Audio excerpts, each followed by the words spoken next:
Good morning, students. So, students, today we will discuss chapter 11, the national movement of India from 1870s to 1947. So, students, in previous chapters, you have learnt about the battles, different battles like Battle of Buxar, Plassey, then the revolt of 1857, which witnessed the growth of an increased political awareness and political activity among the Indians.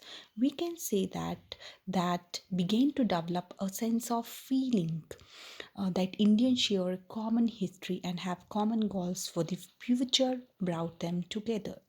So during the British rule, there were many factors which brought all the people of India together, irrespective of their religion, caste, culture, and imbibed in them a sense of nationalism. So today's our topic is about the emergence of nationalism in India, or what are the factors that led to the growth of nationalism. There are too many factors like political factors, the impact of the modern press, the Western education, the rise of vernacular press and literature, the cultural awakening of Indians, then improvement in the means of transport and communication. So, number of reasons are there for the emergence of nationalism in India. So, first one is alienation of Indians and the emergencies in national consciousness. What do you mean by nationalism? Nationalism is a sense of loyalty and patriotism towards one's own nation. So nationalistic sentiments grew among Indians as the entire country got unified through a modern system of governance and uniform code of law throughout the 19th and 20th centuries. So it in between the 19th and 20th century, so our entire country that got unified means our country that shows a common history, right, and have common goals for the future, brought them together, right, means nationalism which led to the Indians to start the freedom movement against the foreign rule. Okay, so the introduction of the postal system, telegraph, railway, then especially among the educated middle class who could now ironically bond to a common language, English, then people from different regions found that they had different languages and custom culturally they were similar.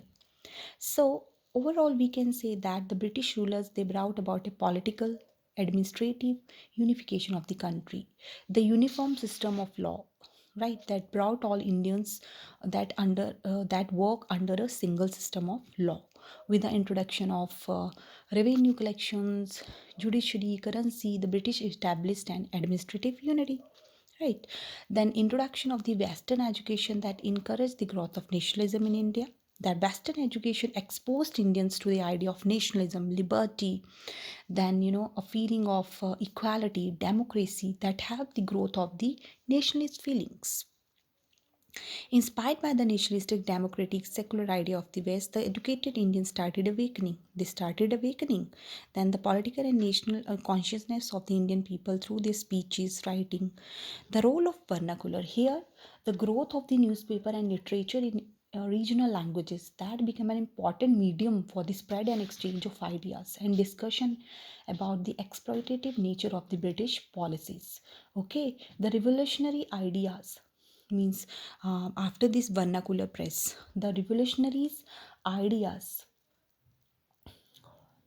expressed through regional press were able to reach a far greater an audience, right, and like the fiery writings and patriotic songs of the leaders like Bal Gangadhar, like Vishnu Sastri, and Bankim Chandra Chatterjee, Rabindranath Tagore in Bangla, Vishnu Shastri Chiplunkar in Marathi, Subramaniam Bharati in Tamil, Bharatendu Harishchandra in Hindi, Altaf Hussain Ali and Muhammad Iqbal in Urdu were some of the prominent national poets and writers of this period, and they written in their mother tongue, right, that appeal to national feeling of people.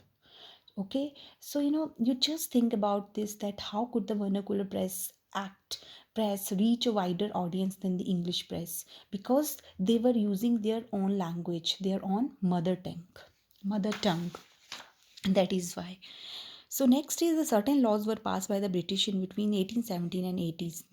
The Arms Act passed in 1878. The number one is Arms Act that passed in 1878, and which disallowed Indians from the possessing firearms. So what happened here after this act?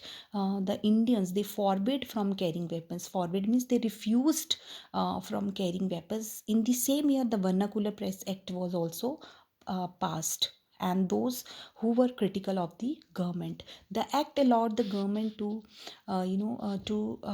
use their own language in newspaper, including their printing presses. If the newspaper published anything, then was objectionable to the government, means government is was responsible for all the things. Indians felt that this act was meant to curb the rising nationalist feelings against the colonial rule, or the British rule. So students, I hope you have understood about the the growth of nationalism, or the emergence of national consciousness, or the the factors which are responsible for the growth of the nationalism. Thank you.